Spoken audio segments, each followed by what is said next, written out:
पिछले 2 हफ्तों से तमाम नज़रें इस्लामाबाद पर रही हैं। वफाकी हुकूमत की कोशिश थी कि किसी तरह PTI को इस्लामाबाद में दाखिल होने से रोका जाए, या एक दफ़ा दाखिल हो गए इनको किसी तरह वहाँ से निकाला जाए।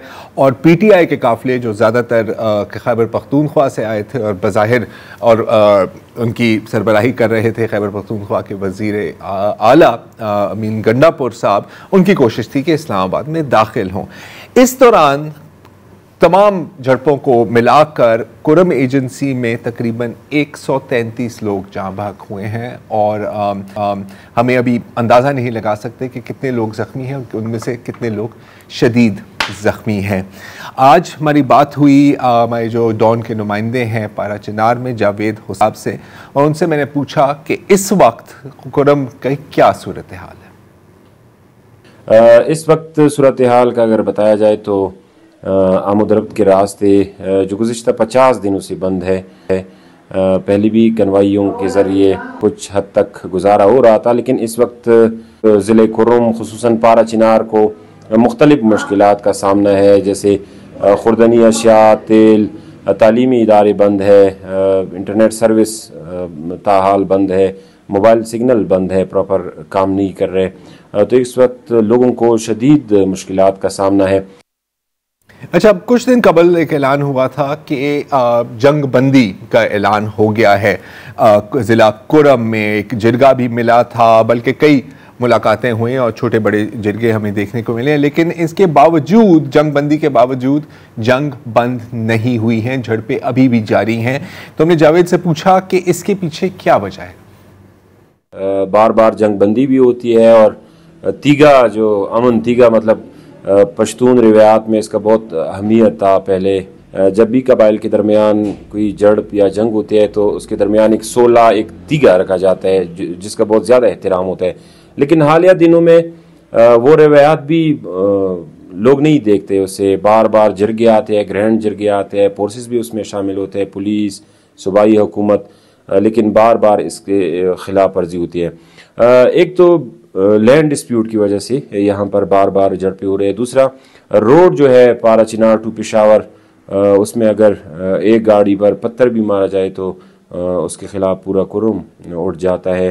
और लोग यही कहते हैं कि रोड जो है वो रियासत की जिम्मेदारी है, क्यों बार बार नाकाम होते हैं। रियासत ने तो कन्वाई दी 3 लोगों को और ये बार बार पूछते हैं। साजिद तूरी भी आज भी उस जिरगे में कह रहे थे कि कन्वाई के 44 अफराद तो शहीद हो गए, क्यों एक सिपाही को और एक पुलिस वाले को, एक FC वाले को एक खराश भी नहीं लगी। तो ये क्वेश्चन है, लोग ये पूछते हैं कि इसकी इंक्वायरी की जाए।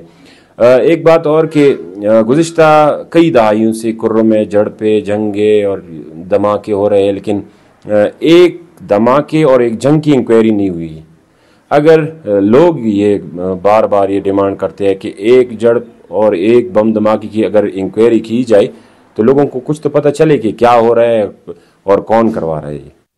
जावेद से जब बात हो रही थी तो वो ये भी कह रहे थे कि अब जिरगे का जब फैसला होता है तो जिरगों वालों का ये भी एक कंप्लेंट होती है कि यार हम इस पर अमल दरामद नहीं करवा सकते, इसको इन्फोर्स करना या तो वफाक का काम है या तो सूबाई हुकूमत का काम है।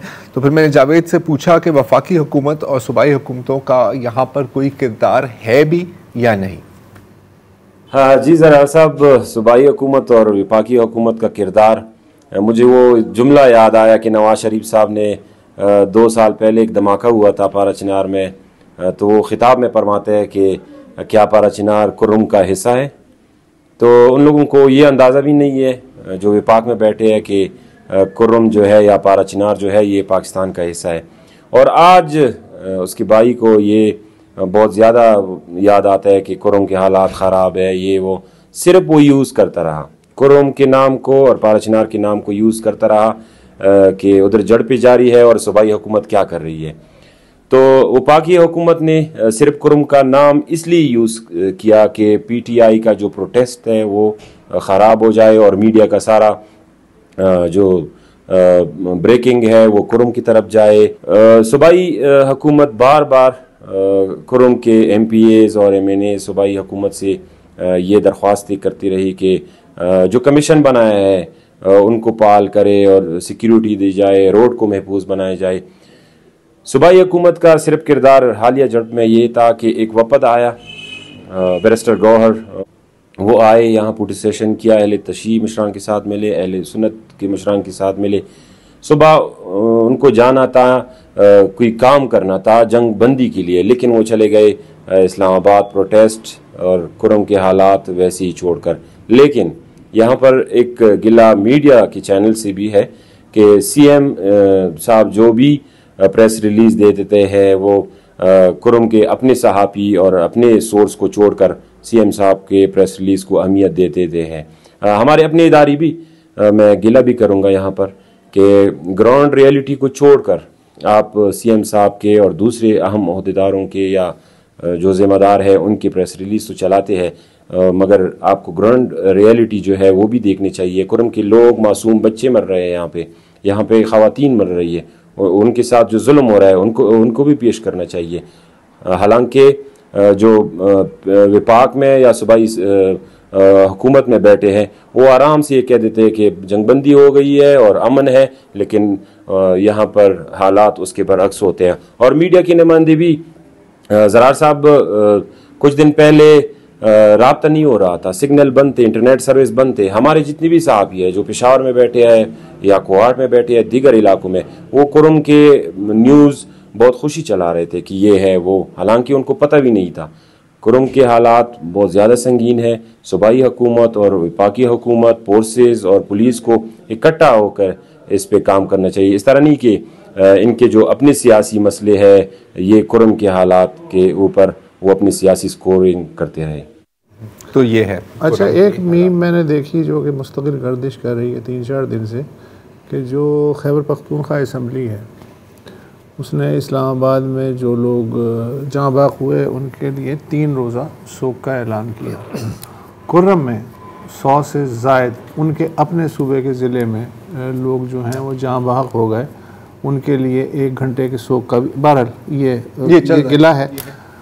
इन्होंने ये जो कहा कि वफाकी हुकूमत जो है या कोई भी सूबाई हुकूमत इस तरह का कोई भी इंसानी मसला हो वो उसे अपनी सियासत पे कुर्बान कर देती है।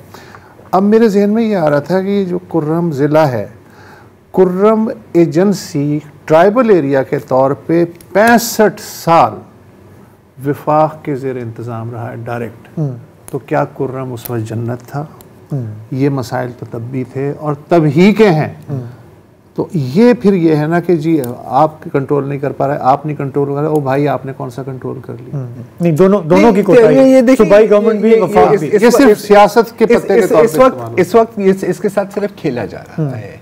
अगर ये नहीं हो रहा होता इस्लामाबाद में तो शायद इसका कोई जिक्र ही ना करता। बहरहाल हमारी कोशिश होगी आने वाले दिनों में कि आपकी डायरेक्टली आपको कुरम के रहने वालों की आवाज़ सुनाई जाए।